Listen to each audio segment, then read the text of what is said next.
আজকে তোমাদের সাথে শেয়ার করতে চলে এলাম আমার রিসেন্টলি করা একটা ব্রাইডাল ওয়ার্ক নিয়ে। এবং এটা সবথেকে বিশেষত্ব হচ্ছে এটা একটু বিয়ের ডেটের থেকে আলাদা ডেটে আমাকে বিয়ের কাজটা করতে হয়েছে। নর্মালি 23 নভেম্বর পড়েছে শনিবার, কিন্তু এই ডেটে নর্মালি কোনো বিয়ের কাজ থাকে না। শনিবার দিন বাঙালি বিয়ে নর্মালি হয় না, তো এটা সেই কারণে একটুখানি স্পেশাল। বিয়ের গেট দিয়ে ঢুকেই যখন আমি ভিডিও করতে করতে এগোচ্ছিলাম, তারপরে পাশের ঘরেই দেখা হয়ে গেল আমার আজকে বোনের সাথে।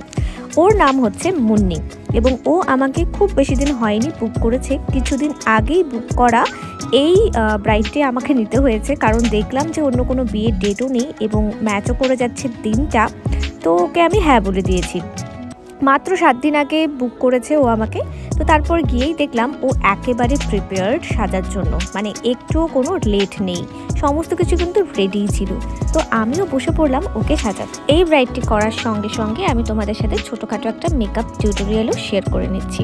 তো স্কিনটাকে ফার্স্টে প্রিপারেশন করে ভালো মতন প্রাইমার দিয়ে, এবং খুব অরেঞ্জ কারেক্টার খুব কমই ইউজ করতে হয়েছে। আমার স্কিন কন্ডিশনটা ভীষণ ভালো ছিল এবং ফাউন্ডেশন দেওয়ার পরে দেখো অলরেডি ফুল ফেস কিন্তু কভার হয়ে গেছে এবং সেরকম কোনো প্রবলেমও হচ্ছে না।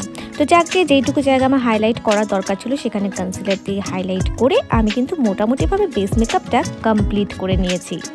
ব্রাইডের তথাকথিত কোনো ডিমান্ড না থাকায় আমার কিন্তু কাজ করতে বেশ সুবিধা হচ্ছিল। ভীষণ শান্তশিষ্ট মেয়ে, আমি আবারও বলছি, খুবই কম কথা বলে। আজকালকার মেয়েরা অনেক বেশি অ্যাডভান্স এবং সব কিছু সম্পর্কে খুব ভালো জ্ঞান রাখে, যেমন মুন্নি রেখেছে সময় সম্পর্কে জ্ঞান। আমি যখন ওদের বাড়িতে গিয়েছি আমি দেখি ও একেবারেই ফুলফিল রেডি। ওর ততক্ষণে হলুদ কোটা সমস্ত কিছু হয়ে ও জাস্ট বসেই ছিল সাজার জন্য।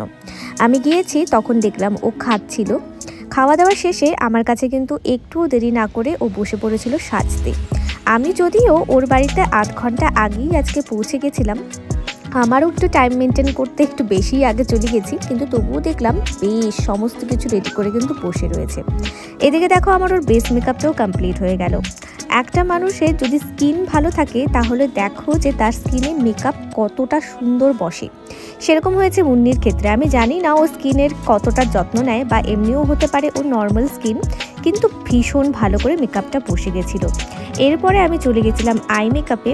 যেহেতু লাল কালার লেহেঙ্গা পরেছে, আমি সেরকম হেভি কিন্তু করতে চাইনি এবং তাতেও ও নিজেও সম্মতি দিয়েছে। তাই ওই একটুখানি ব্রাউন কালার দিয়ে একটু শেডি করে এবং মাঝখানটাতে আমি ইয়েলো কালারের একটা শিমারি আইশ্যাডো কিন্তু লাগিয়ে দিয়েছি। অনেকে এটাকে গোল্ডেন কালারও বলতে পারো। এবং তারপরে এই আইশ্যাডো মেকআপটা কমপ্লিট করার পর ওর চোখে কাজল দেওয়া, আইলাইনার দেওয়া এবং আইব্রো করার পর ওকে একদম কিন্তু অন্যরকম সুন্দর লাগছিল। এবং একটা ডিফারেন্ট টাইপের কি লেহেঙ্গা পরে বউ বিয়ে করতে বসছে। আসলে ওদের মধ্যে লেহেঙ্গাটাকেই প্রাধান্য বেশি দেওয়া হয়। ও আমাকে বলেছে রিসেপশনের দিন নাকি ও শাড়ি পরবে। আমার এই ব্রাইড সত্যি সত্যি একেবারেই কম কথা বলে। আমি যেরকম করে থাকতে বলছিলাম এবং যেভাবে সাজাচ্ছিলাম ওর কোনোটাতেই কোনো আপত্তি নেই। তাই আমার সাজাতেও বেশ সুবিধা হয়েছে এবং সুন্দর করে যেরকমভাবে মাথা ঘোরাচ্ছিলাম সেরকমভাবে রাখা, মানে বলতে পারো ধৈর্য শক্তি অনেকটাই বেশি। এরকম ব্রাইড পেলে আর কি চাই। আগের ব্রাইড ছিল আমার ভেরি ভেরি চঞ্চল, খুবই সুন্দর, ওর সাথে গল্প করে করে কাজ করেছি।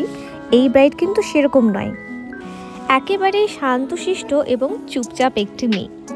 মিষ্টি মিষ্টি করে কথা বলছিল, এটা দরকার বা ওটা দরকার সেটা বলতেও একটু হেজিটেট বোধ করছিল। এবং শেষে যে রিভিউটা দিয়েছে সেখানে কিন্তু অনেকটাই নার্ভাস লাগছে ওকে। কিন্তু কেন কি কারণে নার্ভাস আমার সাথে, আমি কিন্তু সেটা জানি না। এরপরে আমার মনে হলো যে ও যেহেতু লাল লেহেঙ্গা পরেছে, নিউড লিপস্টিকে ওর আপত্তি হবে। তাই প্রথমে ওকে জিজ্ঞেস করেছিলাম যে তুমি কি নিউড লিপস্টিক লাগাবে। একটু দোনোমনো করছিল, সেটা ভেবেই দেখে শুনে আমি কিন্তু এই লাল লিপস্টিকটা লাগিয়ে দিয়েছি। এবং ইয়েস, লাল লিপস্টিক লাগানোর পরে ওকে অনেক বেশি সুন্দর লাগছিল।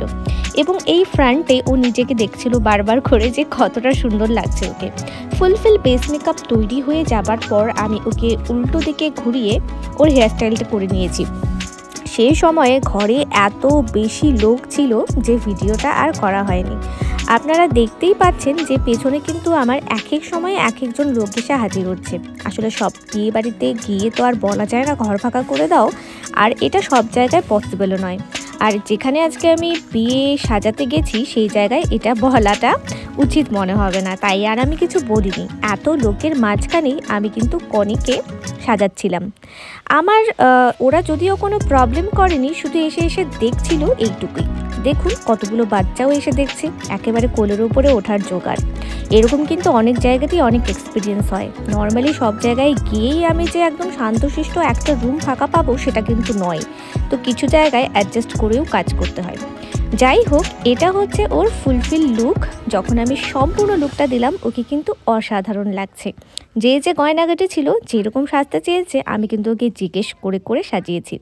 আসলে ব্রাইডরা কীরকম সাজতে চায় সেটা তারা বলে দিলেই আমাদের ক্ষেত্রেও সুবিধা হয়ে যায়, তাই এক একজনের সাজ এক এক রকম হয়।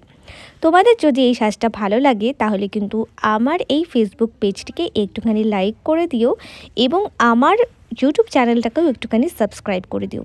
আরও দুটো মেকআপ আমি করেছি, তাদেরকেও একটু দেখিয়ে দিই। পুচকের জন্য সম্পূর্ণ মেকআপ টিউটোরিয়াল নেওয়া হয়নি। চলো টাটা। তোমার নামটা যদি একটু বলো। আমার নাম মুন্নি খাতুন। আচ্ছা, তুমি বলো যে তোমার আমার কাছে আজকে এসে যে কেমন লাগলো, কি এক্সপিরিয়েন্স? অনেক ভালো লাগলো, কাজটা অনেক সুন্দর হয়েছে, মনের মতন হয়েছে আমার, যেরকম চাইছি ওরকমই হয়েছে। Thank you. অনেক অনেক শুভ হোক তোমার আগামী ভবিষ্যৎ।